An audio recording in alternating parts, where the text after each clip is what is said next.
anak-anak, kali ini kita akan mempelajari materi tentang sumber energi. Nah, sumber energi ini akan kita pelajari selama mempelajari tema 2. Nah, dengan mempelajari sumber energi, anak-anak diharapkan dapat memahami, mengenal, dan lebih mengerti apa itu sumber energi, bagaimana macam-macam sumber energi, dan bagaimana pemanfaatan di kehidupan sehari-hari. Juga bagaimana perubahan energi di kehidupan sehari-hari yang sering kita temui. Selamat belajar. Sumber energi adalah segala sesuatu di sekitar kita yang mampu menghasilkan suatu energi, baik itu yang kecil maupun yang besar. Sumber energi juga dapat dikelompokkan menjadi 2, yaitu sumber energi alternatif dan sumber energi tradisional. Sumber energi tradisional adalah bahan bakar fosil seperti batu bara, minyak, dan gas alam. Sedangkan sumber energi alternatif adalah energi yang diharapkan mampu menjadi pengganti bagi energi fosil yang semakin menipis ketersediaannya. Nah, sumber energi alternatif yang dikembangkan saat ini memanfaatkan sumber energi yang tersedia di alam dan tidak akan habis, yaitu matahari, angin, air, dan panas bumi. Nah, berikut ini kita akan membahas tentang energi alternatif, yaitu yang pertama adalah matahari. Matahari merupakan sumber energi utama di bumi. Hampir semua energi yang berada di bumi berasal dari matahari.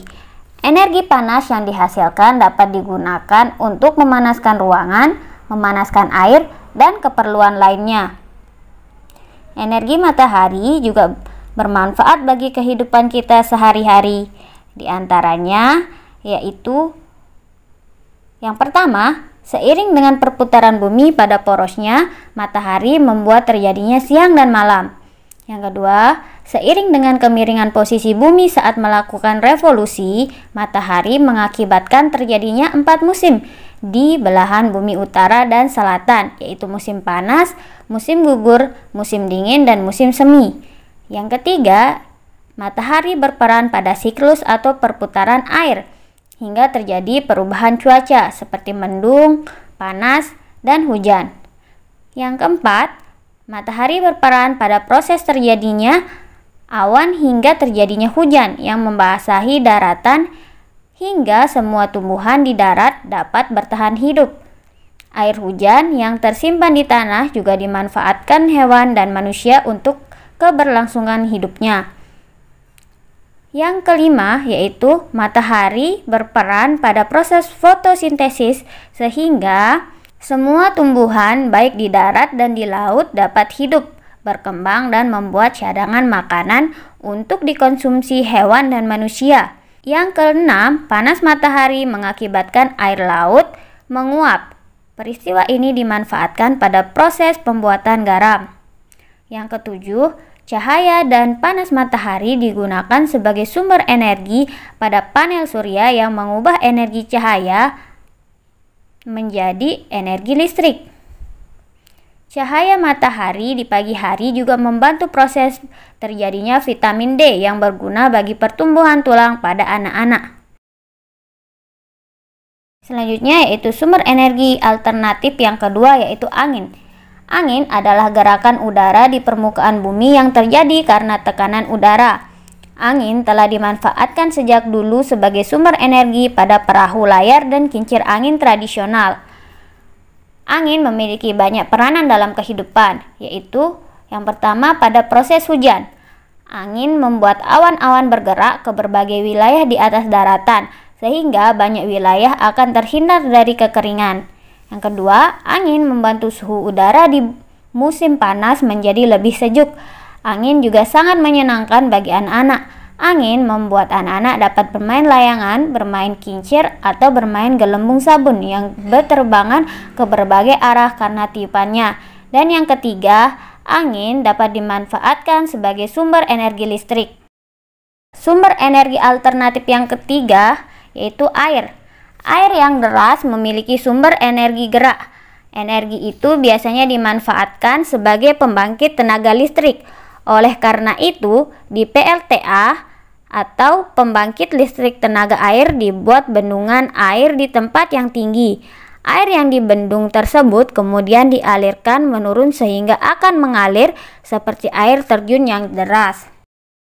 Energi alternatif yang keempat yaitu panas bumi. Energi panas bumi atau energi geotermal merupakan energi yang berasal dari panas yang disimpan di bawah permukaan bumi.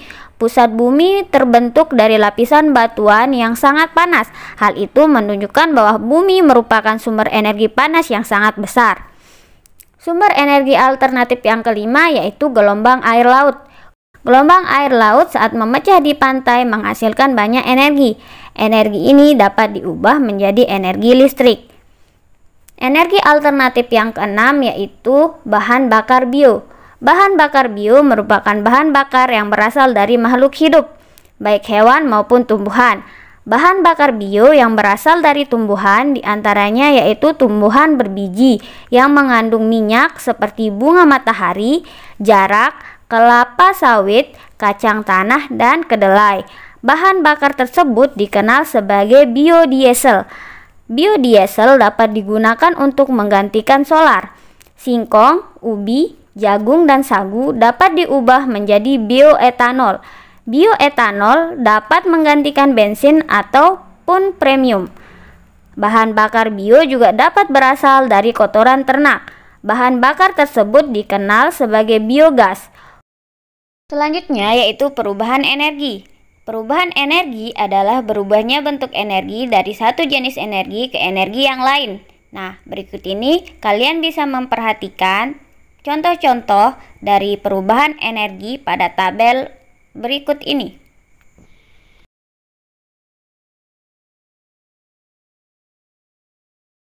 Nah, selain macam-macam energi alternatif, kalian juga harus tahu bagaimana cara menghemat energi di rumah. Berikut ini adalah hal-hal yang dapat dilakukan untuk melakukan penghematan energi.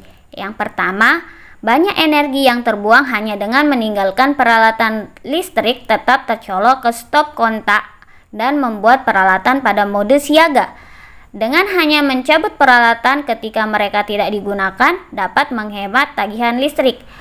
Pasang saklar pada kabel listrik televisi, kabel DVD, dan alat elektronik hiburan lainnya, dan ketika mereka tidak digunakan, matikan daya listrik melalui saklar tersebut. Lepaskan steker karena beberapa perangkat masih dapat menarik listrik bahkan setelah mereka dimatikan. Yang kedua, ketika mencuci pakaian, baik tingkat air dan suhu pencucian memainkan peran besar dalam jumlah energi yang digunakan. Pastikan menggunakan tingkat suhu yang benar. Dan yang ketiga, pencahayaan memiliki peran 11% dari tagihan listrik di rumah.